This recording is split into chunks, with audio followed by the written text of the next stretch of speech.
So my problem today, and here's where we begin, is consistency.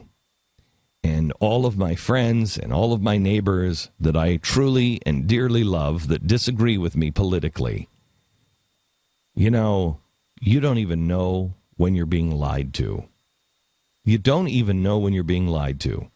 Because you'll read your HuffPo, you'll watch CNN, but you won't even recognize what you're not hearing. You don't know what you don't know. Because while we hear about the people, the last two people, Bernie Sanders, that did this great filibuster. Bernie Sanders was a badass when he did it. This woman in Texas, when she did it, she was remarkable, a woman of the century. And we had to listen to what they had to say. And you know what? That's good. We don't silence others. In the perfect Saul Alinsky world, all you do is isolate people. All you do is take their words out of context and you isolate them and you make them to look foolish and dangerous, and then you destroy them, and then you move on to the next one. And that's exactly what's happening in Washington. How many people today think that Ted Cruz is something that he is not? How many people have listened to Ted Cruz's father?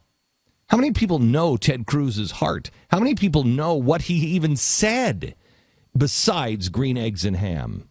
Yeah, take yourself out of being a well-informed talk radio listener for a second and think about the average person at the airport watching CNN. They see him talking about White Castle and green eggs and ham and Duck Dynasty, and the next clip is the Democrats saying it was a waste of time. Well, of course it was a waste of time if that's what he did. And then if you're the average person who's not informed, then you see a president, Bill Clinton, and then you see a presidential candidate, John McCain, who's on his own side, his own Republican. And then you see Peter King that come out and say, you know what, he's a dangerous man. Of course you think he's a dangerous man.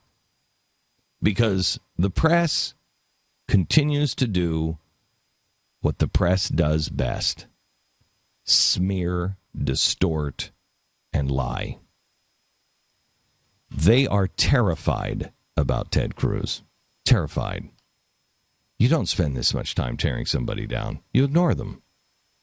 They are terrified because they saw, as anybody who actually watched it, anybody who actually listened to him, they saw exactly how smart he is, how stable he is, how cogent he is, how together he is even after 20 hours.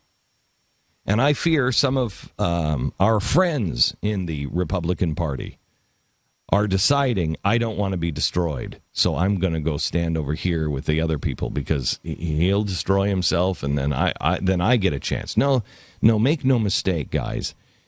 After they finish with him, they will come for you. If you don't stand together, there ain't going to be anything left. That's okay. Hold fast to the truth. Question with boldness even the very existence of God, for if there be a God, he must surely rather honest questioning over blindfolded fear. So you ask those honest questions. You do not hang around or listen to people who are encouraging you to have blindfolded fear. You do not listen or enable those people who are actually tying the blindfolds on others. You question with boldness everything you think you know to be true.